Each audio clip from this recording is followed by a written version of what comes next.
Olá a todas e todos, bem-vindos ao podcast Café Consciência, uma iniciativa do Bioclima com apoio da Unesp e da FAPESP. Nós vamos falar sobre ciência, biodiversidade e como as mudanças do clima podem afetar o nosso dia a dia.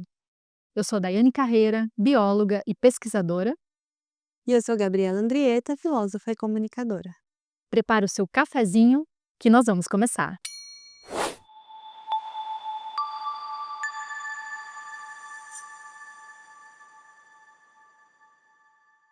A nossa convidada de hoje é a professora doutora Thais Emílio, professora associada ao Departamento de Biodiversidade da Unesp. Foi pesquisadora do Science Without Borders Fellow e Marie Curie Fellow no Royal Botanic Garden Kew e pesquisadora de pós-doutorado no Departamento de Biologia Vegetal da Unicamp. Com ampla experiência em ecologia, biogeografia, o seu trabalho é focado na biologia e conservação de palmeiras. Nos contou que tem como hobby a leitura e a escrita e nós gostaríamos de agradecer muito, professora Thaís, pela sua participação. Ai, obrigada, Gabi. Obrigada, Daiane, pelo convite. É um prazer estar aqui. Muito bom tê-la aqui, professora. Vamos começar contando um pouquinho como começou a sua carreira acadêmica, esse interesse pela biologia e depois pelas plantas. Vai longe, né? Eu, quando escolhi a biologia, na verdade, eu só tinha certeza que eu queria ser cientista. É curioso, né? Nem todo mundo entra. Daí eu fiquei entre química, física, biologia e, no fim, hoje eu misturo um pouco de todas essas coisas. Mas eu optei pela biologia. E na biologia, eu comecei querendo ser bioquímica, queria ser bioquímica. Mas, o interesse na ecologia veio meio um pouco pelas oportunidades, né, então eu estudei na Universidade Federal de São Carlos, que é uma universidade de excelência em ecologia. Então eu tive professores excelentes em ecologia, então não tinha muito como não ficar fascinada, né. E nessa minha primeira experiência com bioquímica, era um laboratório que estudava bioquímica de peixe, de bicho, e a minha primeira experiência no laboratório foi um experimento que a gente matava um monte de peixe, separava os órgãos e para mim isso foi muito traumático. Já Imagina. primeiro ano, né, daí eu falei: "Não, acho que eu não vou conseguir trabalhar com animais, assim, eu preciso trabalhar com plantas". E acabei no começo, assim, bem no primeiro ano já direcionando, então eu tive essa formação, sou graduada em ciências biológicas, licenciatura e bacharelado em São Carlos. Mas eu me formei mesmo, então plantou a semente em São Carlos, mas sinto que essa semente desabrochou, né, onde eu me formei como ecóloga foi no INPA, no Instituto Nacional de Pesquisas da Amazônia, né, onde eu fiz mestrado, fiz doutorado, fiz um primeiro pós-doc, e tive essa formação intensiva em ecologia, né, uma escola de formação excelente também, que eu sou muito grata, mas E você ficou 9 anos na Amazônia? fiquei 9 anos na Amazônia. Eu fui para ficar um mês, porque eu tinha um emprego, ele falou: "Ai, deixa eu ver, passei no mestrado, vamos ver como é que é". E daí eu pedi exoneração do meu emprego e não voltei nunca mais, fiquei 9 anos, assim, que foi um pouco pela experiência de vida, mas a experiência acadêmica, assim, amazônica, acho que não tem comparação. Como Não. foi esse campo na Amazônia? Como foi trabalhar na floresta? Foi muito inspirador, assim, de várias maneiras, né, e muito transformador. Então, eu sou urbanoide, né, nasci e cresci em São Paulo, então não tinha nenhuma experiência com biodiversidade, com natureza, assim.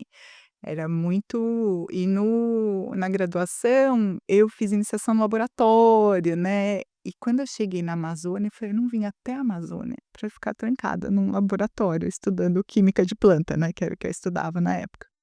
Eu preciso ir para o campo. E no formação do INPA, ela tem muitos cursos de campo, então a gente tem essa experiência logo que entra num campo extensivo, diverso, e acho que a primeira coisa, assim, quando a gente pensa, em Amazônia, né, é que a gente está isolado, né, você vai para lugares que você pode não ter contato com outras pessoas, você pode não ter como retornar quando você precisa, né, então, e você pode nunca mais ter oportunidade de voltar naquele lugar. Então acho que o isolamento é uma coisa que define um pouco os campos na Amazônia. E com o isolamento, tem tanto o lado da oportunidade, eu preciso maximizar, fazer tudo acontecer nessa viagem, né, como planejamento. Então, não dá para você fazer um campo na Amazônia, tipo, vou ali mais ou menos, não sei exatamente o que eu quero fazer, né. Então os campos na Amazônia, eles envolvem meses de planejamento, né, de lá a logística é muito complicada. Quanto É. tempo poderia, demorar uma expedição na Amazônia, por exemplo? Então, eu já participei de expedições de até 3 meses. Então, mas, depende muito, os lugares no meu doutorado, por exemplo, a gente trabalhava num lugar que não era muito inacessível, mas eu podia demorar 3 dias para chegar até o ponto de coleta, né. Então, a gente tem e logísticas diversas, então no meu doutorado eu fiz campos que eram acessíveis por terra, né, então a gente demorava 3 dias atolando, desatolando para chegar nos lugares, construindo ponte, né, coisas diversas. Mas eu tive a oportunidade de fazer campo por helicóptero, que a gente era deixado num lugar e uma semana depois vinha a gente buscar. Então, assim, e acontecem coisas, né, numa dessas expedições de helicóptero, a autonomia de voo acabou, as pessoas foram deixadas, mas não todos os equipamentos e roupas. Então as pessoas ficaram dias, semanas sem o básico ali, porque a alimentação não podia ficar para trás, as horas de voo estavam contadas e a gente teve intercorrências climáticas, assim. Mas pode ser acessível por barco também, então essa expedição de 3 meses, foi de barco, então o barco ia subindo o rio e a gente ia parando nos diferentes lugares, morando dentro do barco, né. Big Brother para qualquer um que trabalha na Amazônia é férias. Então tem várias particularidades, assim, no deslocamento, mas também na grandiosidade das coisas, né, quando você vai numa eu trabalho com plantas, né, então, o primeiro passo para a gente trabalhar com plantas é saber onde é que elas estão, né. Então você vai fazer um inventário, você vai num lugar, você vai estabelecer uma área e vai ver quem são as plantas que estão lá, quantas elas são. Então na Amazônia, 1 hectare, que é como se fosse um campo de futebol, pode ter 1000 espécies, né, 300 só de árvore. Então como que você aprende tudo aquilo, né, como que você investiga isso? Então tem desafios da magnitude, fora que a maior parte das coisas é desconhecida, nunca foi visto, nunca foi estudado, né, então tem uma série de particularidades, assim, de, estudar na Amazônia. Para mim é um pouco até difícil de falar, porque eu nunca estudei, nunca fiz muito campo em outros lugares, assim, então eu sempre me surpreendo com quão é quão mais fácil podem ser algumas coisas, né, mas ao mesmo tempo, é fascinante, porque você tá ali num ecossistema único que talvez tem lugares, assim, que eu fiz o doutorado que não existem mais, né. Então, assim, é uma experiência bastante transformadora, né, pensando Nossa, super enriquecedora também. é. Muito legal mesmo. Bom, vamos falar um pouquinho também agora especificamente das suas pesquisas. Legal. Você é uma das autoras de um artigo super importante publicado na Science em 2013, que mostrou que apenas 227 espécies de árvores podem representar metade do total de árvores da Amazônia. Esse efeito ele ficou conhecido como hiperdominância, então indicando que algumas poucas espécies têm um papel, assim, desproporcionalmente grande na estrutura e no funcionamento da floresta. Dentre essas espécies hiperdominantes, alguma que lhe chamou mais atenção ou um grupo que te chamou mais atenção? E agora pensando também nos desafios das mudanças climáticas e do desmatamento que afeta muito a Amazônia, o fato da floresta depender tanto de um número reduzido de espécies pode torná-la mais vulnerável a essas ameaças ou perturbações? Ai, Daiane, essa é a questão de US$ 1.000.000, né. Então esse estudo super influente, né, liderado pelo Hans Terttig, eu antes de responder só queria destacar que ele só existiu porque existem muitas pessoas na floresta, né, contando árvores, medindo, conseguindo recurso. E Vocês mesmos contaram um número absurdo de eu espécies, né? contei mais de 100.000. Então, assim, não há eu já vou falar sobre isso. Mas, esse tipo de estudo uma pessoa não consegue fazer, né, então a gente, eh, só consegue ter esse tipo de estudo quando a gente trabalha em rede, com milhares de desafios, principalmente financiamento a longo prazo, né, então é muito importante a gente ter iniciativas de longo prazo para isso. Mas esse estudo, ele reporta um padrão que ele, na verdade, ele não é desconhecido na ecologia de comunidades, né. Então a gente sabe a teoria, né, mostra que a maior parte das espécies são raras e algumas espécies são abundantes. Então esse é um padrão bem documentado.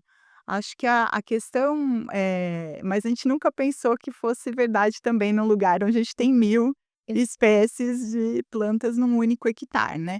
Então acho que isso foi a grande surpresa que trouxe, falar: "Até lá gente, até com esse tanto de espécies, a gente tem poucas que são mais importantes", né.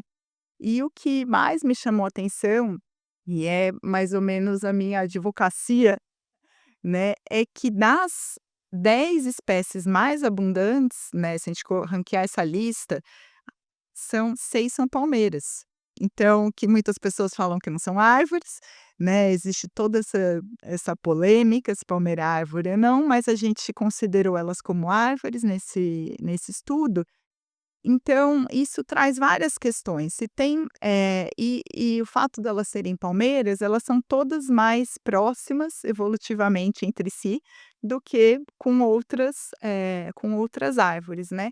Então, isso traz uma série de questões secundárias se tem um grupo que mais dominante do que outros, é porque ele tem alguma coisa, né, que está sendo selecionada, que está fazendo com que ele seja cada vez mais presente dentro da floresta.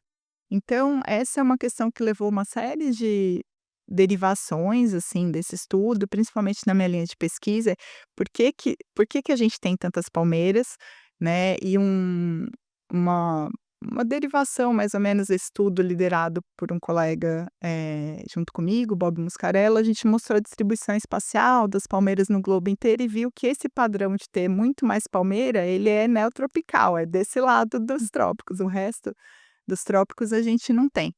Mas isso traz outras questões que ligam com o que você falou das mudanças climáticas. Se alguma coisa favoreceu elas no passado e fez com que elas fossem superabundantes, será que essa coisa ainda vai existir no futuro, né?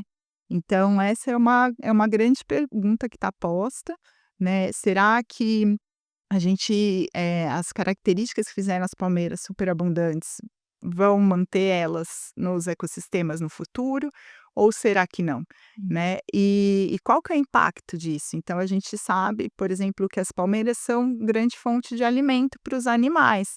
Então uma discussão que eu tenho com muitos colegas, sobre dinâmica de mudanças climáticas tá, tal espécie vai deixar de existir na floresta, mas vai vir outra. Será que não é trocar 6 por meia dúzia? Né, então a gente vai trocando as espécies e tá tudo bem, né, vida que segue. Mas quando a gente troca grupos funcionais, né, conjuntos de organismos que compartilham uma série de características, como por exemplo, o que aconteceria se a gente trocasse palmeiras por, sei lá, embaúbas, né, por alguma outra espécie? Será que os animais ainda teriam a mesma quantidade de frutos na seca? Será que os frutos teriam a mesma qualidade nutricional, né? Será que a floresta teria a mesma estrutura? Será que a gente teria as mesmas plantas no subbosque? Então, isso são questões que estão abertas, né, e que a gente ainda não sabe responder. Será que a abundância faz elas se tornarem mais vulneráveis? Não sei se concentrar em poucas tornaria elas mais vulneráveis. Acho que isso, depende muito de quais são os processos que estão ocorrendo e como que vão afetar essas abundâncias. Às vezes elas são abundantes justamente porque elas não são vulneráveis a nada, elas aguentam qualquer coisa, né, então a gente ainda não sabe. E falando sobre as características das plantas, quais seriam, você tem estudos sobre o papel da hidráulica no sucesso ecológico e evolutivo das plantas. O que que seriam esses mecanismos hidráulicos, para quem não conhece? Então, a hidráulica estuda como que as plantas transportam, como que elas movem água, igual em casa. A gente tem os canos, né, que a gente chama, como que chama a pessoa que vem ver hidráulica, né? Encanador, a gente chama encanador para ver se os canos estão funcionando, se a água tá passando, né. As plantas, elas também têm esses canos dentro delas, né, que são os vasos, e a água move da raiz do solo, primeiro do solo para a raiz, da raiz por dentro da planta nesses vasos até que ela evapora nas folhas, né. Então existe uma coisa que é o contínuo solo planta atmosfera, que a gente tem as plantas ligando o solo com a atmosfera e por isso elas são tão importantes para as mudanças climáticas, né.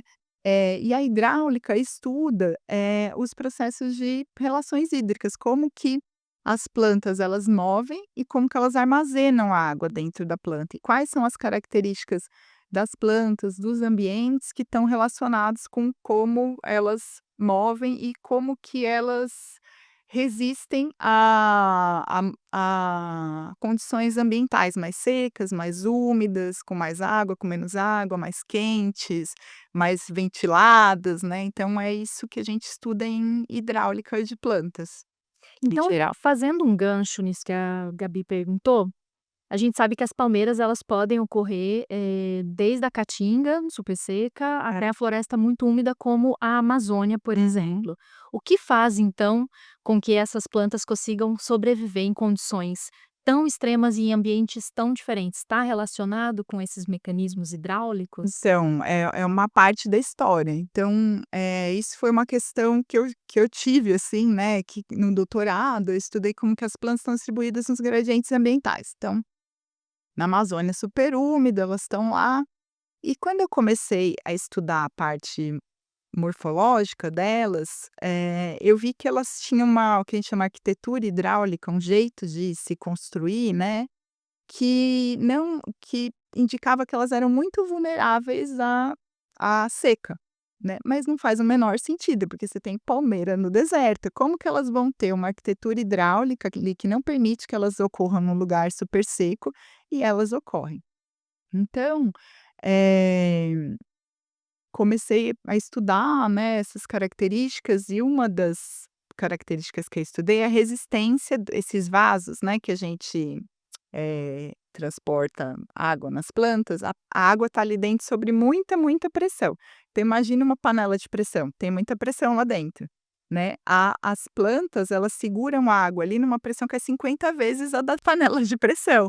Então ali está muito, muito, muito forte, e quando sei lá, a panela de pressão para de funcionar, ela explode, né. Quando o vaso da planta para de funcionar, ele rompe aquela ligação e fica que nem um canudinho quando tá com ar, que você puxa o milkshake. Vocês já tomaram milkshake com canudinho com ar? Não. Não vem, não sobe. Então as plantas é a mesma coisa, né. Quando a gente rompe essa pressão, elas param de transportar água. E quando eu olhei como que as palmeiras, qual que era o ponto que elas rompiam e paravam de transportar água. Em comparação com todas as plantas que já foi feito isso, elas têm toda a distribuição de todas as plantas, então elas não são mais vulneráveis de acordo com a arquitetura hidráulica lá, que era o que a gente imaginava. Mas elas têm uma coisa que é muito diferente das outras plantas, que elas têm muito, muito, muito tecido de armazenamento.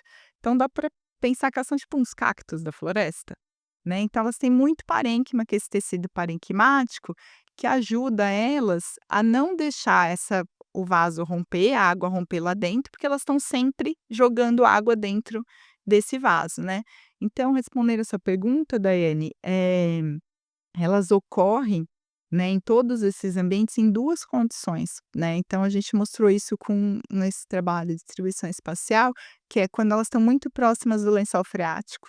Então elas estão no deserto, mas onde? Nos wadis, nos antigos canais de água onde passa aquela água, né. E por que que elas estão nesses lugares? Que elas conseguem pegar água, mas elas não podem gastar tudo, então elas armazenam dentro desses tecidos de armazenamento que permite que elas supram, né, o funcionamento. Então tem um estudo com uma palmeira californiana, que mostra que depois de 1 ano que você tirou o acesso dela à água, ela ainda está funcionando perfeitamente só com a água armazenada no tronco, né. Então elas ocorrem em todos esses lugares, porque elas têm essas 2, adaptações, né, uma comportamental, né, elas ocorrem em hábitats onde elas têm acesso pelo menos uma parte do ano e elas conseguem armazenar isso para usar no futuro. Ah, muito, muito legal, Thaís. E tem outro artigo seu também que você investiga como as características do solo podem afetar o crescimento das plantas.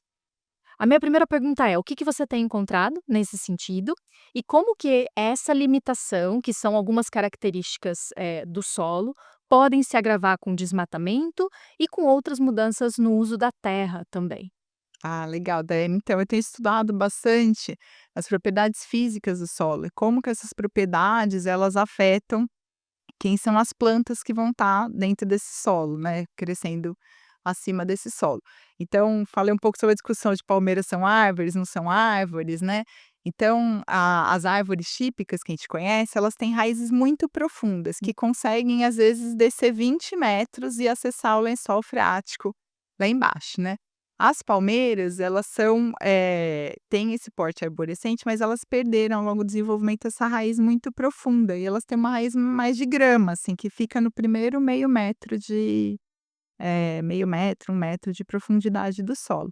Isso faz com que a gente, com solos que são mais fáceis de penetrar a raiz ou mais difíceis de penetrar a raiz, a gente tenha um tipo de planta ou outra, né. Então esses estudos que eu fiz na Amazônia, a gente mostrou que quando a gente tem um solo de difícil penetração das raízes, a gente vai ter muito mais palmeiras, a gente vai ter 20% da floresta composta por palmeiras, e quando a gente tem um solo mais profundo, a gente vai ter árvores, que têm essa raiz mais profunda, como adaptação para lidar com onde a gente consegue a água. Mas isso é ligado, né, não só com como as plantas obtêm água, mas também com quão frequentemente elas morrem. Então, os lugares onde a gente tem, esse acesso, né, à água do lençol freático dificultado, as plantas morrem muito mais, as árvores caem muito mais, elas quebram muito mais.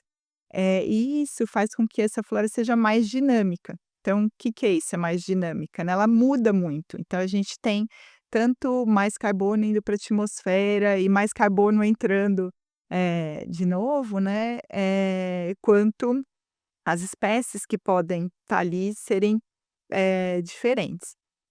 Essas áreas, né, e quando a gente olha isso no mapa, não é ao acaso, né, a gente tem os solos mais novos e mais férteis sendo de mais difícil penetração da raiz, meio no arco do desmatamento, e a gente tem os solos mais antigos que permitem a maior penetração das raízes na parte mais norte e oeste ali da Amazônia. Então, quando a gente coloca tudo isso junto, a gente vê que quando a gente, desmata, né, algumas áreas, tem outras áreas que não são substitutas para elas, São. né, porque os processos que levaram à formação daquela floresta não existem em outras regiões. Então, por exemplo, quando eu estava fazendo esse estudo, eu olhei os mapas de desmatamento de Rondônia, junto com os mapas de solo. E quando você olha o mapa de fertilidade de solo que faz esse desenhozinho, o mapa do desmatamento faz esse desenhozinho.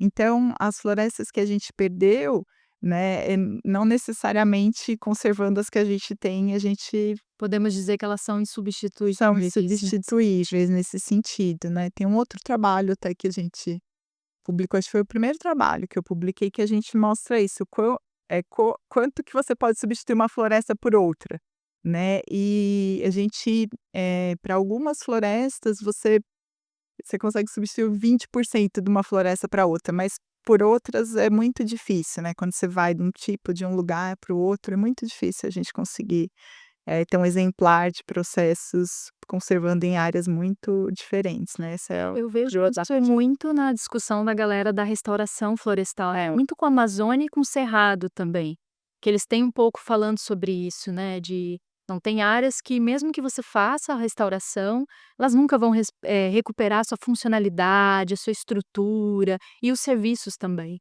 né, que ela oferece. Então eu acho que é um pouco nesse sentido, muito interessante, tem. Eu perguntei no começo sobre sua experiência na Amazônia, mas queria também saber sobre a sua experiência internacional. Como foi trabalhar no Royal Botanic Garden? Ai, foi maravilhoso, porque na Amazônia a gente tem eu trabalho principalmente com as palmeiras, né, então no Brasil a gente tem quase 400 espécies de palmeira e na Amazônia 150. No Royal Botanical Garden tem 280. Então, assim, você tem palmeiras do mundo inteiro ali naquele lugar. E para mim foi muito interessante, assim, quando você sai, eu não sei qual que é a experiência de vocês, mas toda vez que a gente sai do lugar, eu entendo melhor do lugar que eu estava antes. Então, para mim, ter saído do Brasil e ter saído da Amazônia me ajudou a entender muito mais o Brasil e a Amazônia, né. Então, por exemplo, vários processos que eu olhava: "Ah, tal espécie aumenta, quando fica mais alto, essa espécie some, a outra aparece", eu acho que tem a ver com essa morfologia. Quando eu cheguei lá no Jardim Botânico, eles têm uma casa de vegetação muito famosa que chama Palm House, né, e ela é organizada geograficamente. Quando você entra, você tem a Ásia, a África, América, Oceania e as plantas de cada uma dessas regiões. E quando você vai, sei lá, na Ásia e vê uma série de plantas, parece que você está na Amazônia, porque elas são morfologicamente muito parecidas, mas espécies completamente diferentes. Então me ajudou muito a ter essa visão comparativa, né, de olhar para como que o processo ecológico evolutivo ocorreu em diferentes continentes, assim, foi muito interessante. Mas também me tirou muito da minha zona de conforto, porque a especialidade, né, do grupo que eu trabalhei era sistemática filogenética, que assim, é o estudo, né, sistemático da morfologia e do Parentesco. parentesco das plantas, então era muito longe, um monte de genômica, um monte de coisa que estudo, né, do DNA das plantas, dos bichos, enfim, lá plantas, mas me tirou muito dessa zona de conforto, né, tanto acadêmica, de áreas de pesquisa, quanto cultural, né, os ingleses são um pouquinho diferentes dos brasileiros. Né, foi muito interessante, mas muito rico, conheci muita gente, né, todo mundo, né, eu recomendo sair do Brasil para mesmo que seja só para se assustar e voltar. Hum. Claro. E você também escreve sobre mulheres na ciência, vida acadêmica, parentalidade. Eu vi no seu site que você tem um blog e queria que você contasse um pouco sobre essa experiência para nós. Ah, eu adoro escrever, não ando escrevendo muito, né, então eu antes de querer ser bióloga, eu queria ser jornalista.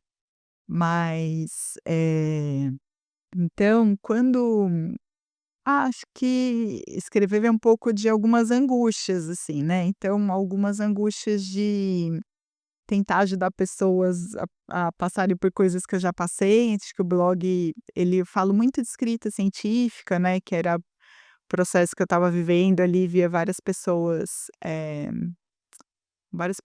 também passando por isso, e como que a gente encaixa a vida na academia, porque acho que uma questão principalmente para mulheres que trabalham, assim, é que a gente tem que trabalhar como se não tivesse vida pessoal e a gente tem que ter vida pessoal como se a gente não trabalhasse, né. Então, e isso bateu muito forte também na pandemia, né, que eu estava com minha filha na época 4, 5 anos dentro do apartamento fazendo pós-doc, e meu marido viajando fazendo pós-doc, né, então, foi um momento que eu escrevi bastante sobre essas questões, e acho que uma das maneiras, assim, de lidar, né, com os desafios da maternidade, ser mulher na ciência, é a gente tentar remover barreiras, né. Então acho que a escrita que eu senti para várias das minhas colegas e alunas era uma barreira, foi uma coisa que eu tentei ajudar um pouco, assim, remover escrevendo no blog. Ai, que bom, Thaís, que tem pessoas pesquisadoras e mulheres incríveis como você. É muito bom encontrá-la nos corredores aqui da Unesp. Bom, nós já estamos encaminhando para o final. E você tem algum livro ou série ou filme que você gostaria de indicar, que você está vendo, lendo? Então eu tô lendo, posso falar do livro que eu tô lendo agora, assim. Eu tô lendo um livro que fala sobre amor, chama Tudo sobre Amor, Ah, da Bell Hooks. porque eu tô chegando no finzinho, tô no penúltimo capítulo, mas eu tô sentindo que tá faltando um pouco de amor no mundo. E então eu acho que isso é uma contribuição muito, assim, ela até fala no livro, né, de falar de amor é revolucionário, assim, porque a gente, eh, não é socializado para falar de amor se a gente não é mulher, né, e a gente não entende amor como uma ação. Então eu fiquei muito inspirada por esse livro e tô gostando muito, assim, recomendo. Ótima indicação. Thaís, a gente agradece muito pela sua participação. Queria te dar um espaço também para falar um pouco mais sobre o seu laboratório, sobre quem quiser conhecer, como poderia fazer. Ah, legal, Gabi. Então, eu estou montando o laboratório agora, né, com os primeiros alunos. Então, é o Lab Planta, laboratório de ecologia, funcionamento e conservação de plantas, onde a gente estuda várias coisas: ecologia funcional, demografia, ecofisiologia e pouco de bioinformática de plantas, né, usar como que a gente usa computadores para estudar plantas, né, um pouco isso. E acho que estamos aberto a novos membros logo mais, e a gente está fazendo um Instagram. Thaís, obrigada mais uma vez pela sua participação. E esse foi mais um episódio do podcast Café Consciência. Você pode ouvir os outros episódios pelo Spotify ou assistir pelo nosso canal do YouTube do Cebioclima. Nos acompanhe também pela página cebioclima.org e pelo Instagram, @cebioclima, e também o Instagram do Laboratório da Thaís. Lançamos os novos episódios toda primeira terça-feira do mês. Até mais! Até! Obrigada. Tchau, tchau.